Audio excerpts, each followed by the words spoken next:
Shalom, shalom à toutes et à tous. Aujourd'hui, nous venons encore dans l'engagement que nous avons pris avec vous pour pouvoir encore continuer à parler d'une autre série d'enseignements qui pourra encore vous édifier davantage. La fois passée, on avait commencé à parler sur l'évangile, les bases de l'évangile. On a dit que l'évangile n'est pas simplement le fait de venir recevoir la guérison, tout ça, puisque si vous allez en Israël aujourd'hui, vous ne trouverez pas d'habitants en vie, vous ne trouverez pas le paralytique du temple.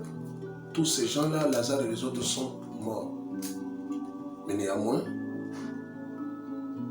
toutes ces choses-là, nous les recevons, ce sont les actes de miséricorde d'Elohim, mais la finalité, c'est le salut. Cependant, ce qui fait le socle du salut est malheureusement rejeté. Tous ces gens ici aujourd'hui, si vous posez la question à quelqu'un, es-tu sauvé? Il n'a même pas la maîtrise de ce qu'on appelle salut. Il n'a pas la maîtrise de ce qu'on appelle vie éternelle, puisque le principe actif même de la vie éternelle semble être négligé. Dernièrement, récemment, on a parlé de deux noms, mais qui renfermaient toute une révélation. On a parlé de Pharaon, on a parlé de Joseph. En parlant de Pharaon, on a dit que dans ce nom, il y a deux choses. Il y a P, qui est la lettre parmi les 22 lettres de l'alphabet hébraïque, qui est la bouche. Ro ou Ra, qui veut dire mauvais. Mauvaise bouche ou mauvaise nouvelle. Je le disais ce jour-là, qu'on ne peut pas venir semer la bonne nouvelle là où il y a une mauvaise nouvelle. C'est pourquoi Moshe avait fait une erreur. L'erreur qu'il avait commise, c'est de vouloir maintenant amener la bonne nouvelle là où la mauvaise nouvelle n'a pas été démantelée. C'est pourquoi le peuple s'est énervé et avait voulu le lapider. C'est pourquoi le Seigneur lui a dit, tu vas parler à Pharaon. Le même message, il l'a amené devant Pharaon, qui était la mauvaise nouvelle, le symbole de la mauvaise nouvelle, qui devrait être démantelé afin que la bonne nouvelle trouve sa place. J'ai donné l'exemple de Jean-Baptiste, qui était le précurseur de Mashiach, celui qui devrait venir pour préparer le chemin du cœur de quelqu'un afin qu'il reçoive cela. Aujourd'hui, nous débutons maintenant toute une série d'un enseignement aussi édifiant intitulé « Le commerce sans bénéfice ». Nous ne sommes pas dans l'économie ou les finances, mais c'est une métaphore si vous voulez. Je parle d'un commerce. Un commerce, c'est un échange. Ça peut être l'échange des biens et des produits, l'échange d'argent contre un produit, c'est un trafic. Les gens même, malheureusement, ce terme est utilisé dans le commerce de sexe, par les professionnels de sexe.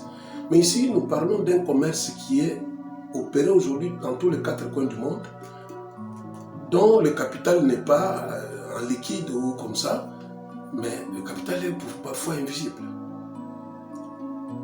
Je me suis inspiré du chapitre 37e du livre de Bereshit, que vous appelez Genèse, où dans une famille, ce commerce a commencé. Le commerce a commencé avec les enfants de Jacob, qui sont nés de 4 femmes, dont Léa, Rachel, Bila et Zilpa. Léa a fait 7 enfants, 6 garçons, une fille qui s'appelle Dina, qui ne constitue pas, qui n'est pas répertoriée dans le patriarche, puisque c'est une fille. Et alors, Zilpa lui a donné aussi 2 enfants. Et Rachel en avait fait 2, Yosef et Benjamin, et 2 enfants que Bila lui avait donnés. Au total, il y a 12 fils et une fille. Ce sont ces 12 fils qui constituent le fondement du patriarche, les 12 portes de la ville de Nouvelle-Jérusalem, qui est l'épouse de l'agneau. Cela étant, nous voyons la base de tout ce qui arrive, puisque l'ennemi avait sémé déjà quelque chose dans les ancêtres Adam et Rava ou Eva, si vous voulez.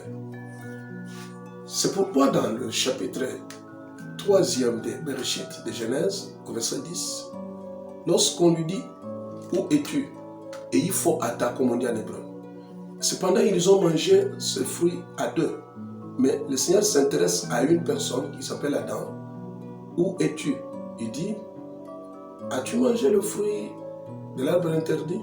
Pour que tu te retrouves là, il faut que tu aies mangé ça. » Il dit « J'ai entendu ta voix. J'ai eu peur, j'ai fui, car je suis nu. » Le terme hébraïque, c'est Arum. C'est-à-dire, j'ai la sémence du serpent. J'ai la nature pécheresse. Je n'ai pas encore l'identité que j'avais, qui me permettait d'être avec toi et de t'écouter. Cependant, on dit que le serpent était l'animal le plus rusé du champ. Le mot Arum, on dit que l'homme et la femme étaient Erium. Ce sont les mêmes racines, Aleph, Roche et même, les trois lettres de l'alphabet grec. Ce sont les mêmes racines avec le verbe ruser, verbe dépouiller et verbe déshabiller. C'est ainsi que vous entendez qu'ils étaient nus. Cette nudité était spirituelle provenant de la désobéissance au commandement qui leur avait été donné. Alors cette nature Arum, c'est une nature d'iniquité qui fait que quelqu'un vit, n'est pas tenu compte de la loi. C'est cette nature-là qu'on a implantée malheureusement. À l'époque, c'était le serpent qui a séduit la femme, Ève. Et dans la Nouvelle Alliance, c'est maintenant Constantin, l'empereur romain, qui vient maintenant séduire, cette fois-ci, la femme de Machiach, qui est son épouse, que vous appelez l'Église. Ici, le commerce sans bénéfice, puisque tous les commerçants, lorsqu'ils font leur trafic, ils visent le bénéfice. Quand un commerce ne t'a pas donné le bénéfice, au risque même de te faire perdre le capital, le fonds de commerce, il faut changer le fusil d'épaule ou tout simplement l'abandonner. Malheureusement, ce commerce dont je parle est en train de ronger, de gangréner des sociétés, des familles, des églises, des gouvernements, des nations, mais les gens ne sont pas prêts à comprendre de quelle manière cette histoire est en train de ronger et détruire la société. C'est cette sémence qu'il a mis dans les gens, qui fonctionne sans que les gens puissent la soupçonner. C'est quoi? On dit Yosef était en train de vivre avec ses frères. À l'âge de 17 ans, il était haï de ce frère. C'est la haine dont je parle.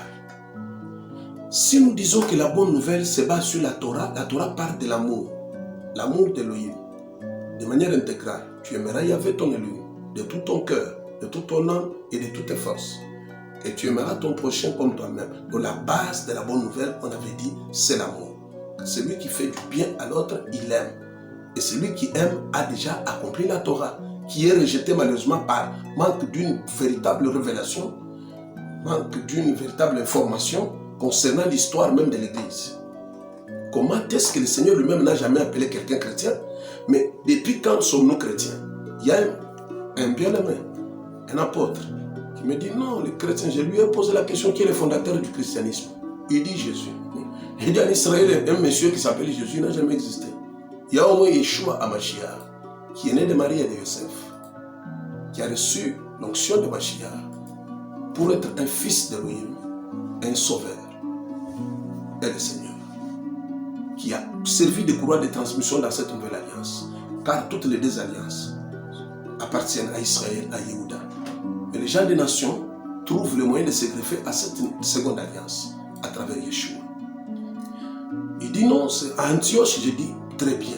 Lorsque les gens d'Antioche ont été appelés chrétiens, ce n'était pas dans mon sens, un sens péjoratif. Ils sont bêtes comme leur maître. On dit chrétien signifie comme Christ. On n'en disconvient pas. Cependant, le Seigneur n'a jamais parlé de Grec. Mais revenons un peu. À cette époque, que ce soit le Seigneur, que ce soit ses disciples, quels sont les écrits qui ont été enseignés? C'est cette ancienne alliance que vous rejetez. ils avaient l'habitude, après avoir écouté, ils reviennent pour vérifier la véracité de ce qui leur avait été enseigné. Vous pouvez me dire aujourd'hui ce que c'est sur quoi vous avez basé votre foi. Aujourd'hui, il y a des gens qui n'ont pas de Bible, il y a 26 ans dans les églises. Ceux qui en ont ne les lisent pas. Ceux qui les lisent ne les comprennent pas.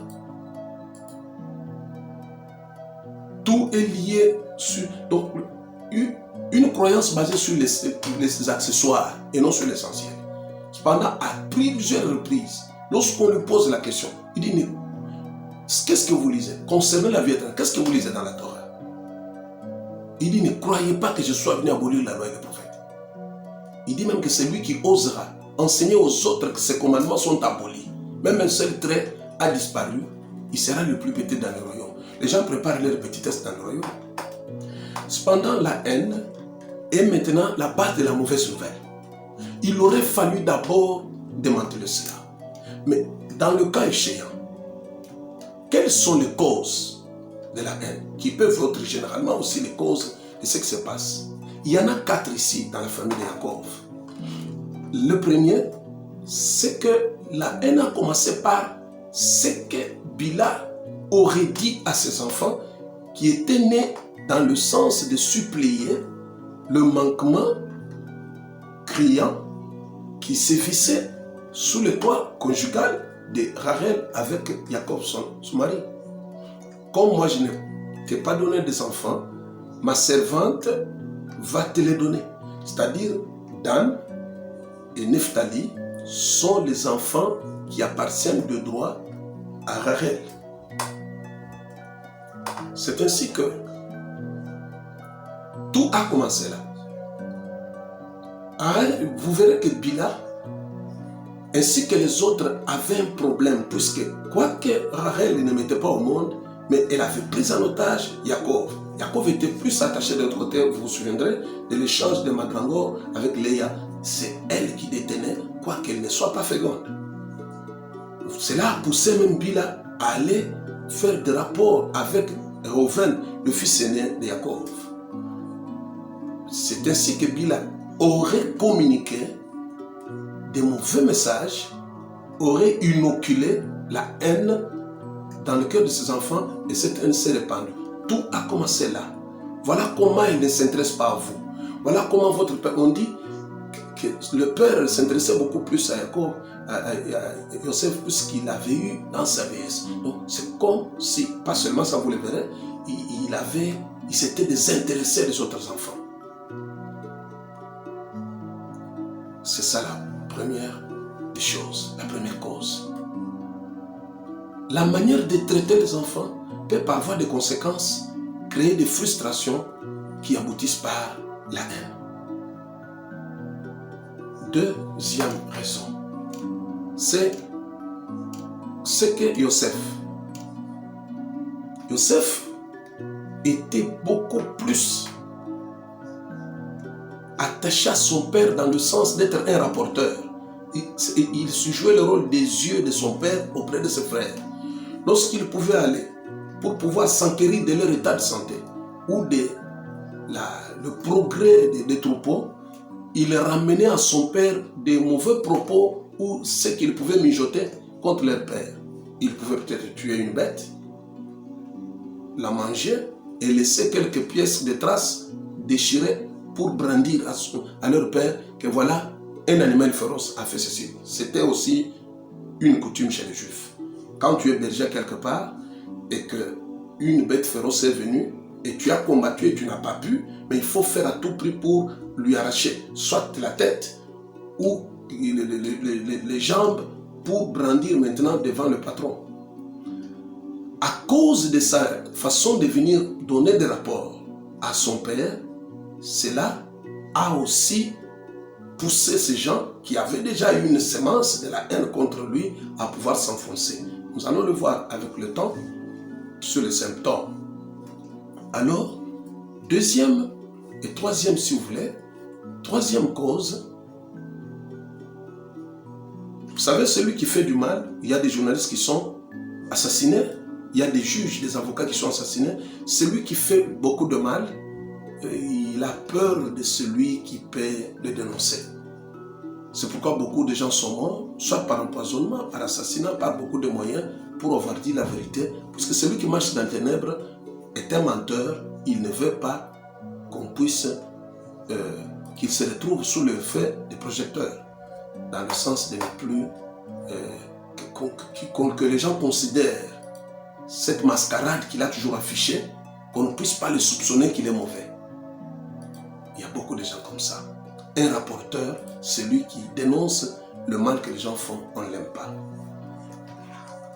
Troisième cause, il s'avère qu'il était plus aimé que ses frères. Aimé de son père, ce qui le prouve, c'est que le père lui a acheté une tunique multicolore, qui était une tunique réservée aux héritiers et aux personnes élevées. Cela a encore enfoncé ses frères dans la haine. Il y a des gens qui haïssent les autres. Quand tu dis « je n'ai aucun problème contre quelqu'un », cela ne signifie pas que quelqu'un n'a pas un problème contre toi. Il y a quelqu'un qui ne peut pas t'aimer tout simplement puisque tu es beau ou tu es belle.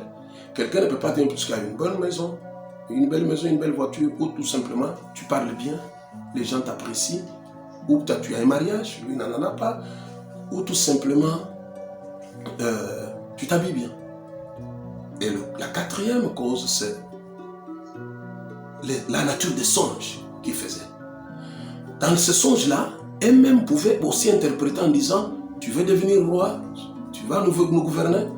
Et la nature des songes ont encore ajouté la dose de la haine.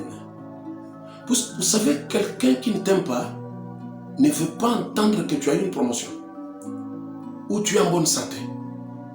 Quelqu'un qu'on n'aime pas, on ne veut plus entendre de bonnes choses lui arriver. C'est ça. Aujourd'hui, nous nous arrêtons là pour vous dire tout simplement que ce sont ces différentes causes qui sont à la base de beaucoup de choses sans que les gens puissent les soupçonner. La cause de ce commerce sans bénéfice. La haine, les gens en a fait un fonds de commerce, mais ça ne produit pas toujours de bons résultats. Vous le verrez avec le temps. Mais les gens n'abandonnent pas ce commerce. Quel Shaddai vous bénisse. À la prochaine. Si vous avez aimé la vidéo, n'oubliez pas de liker, de vous abonner et d'activer la cloche de notification pour manquer aucune de nos prochaines vidéos.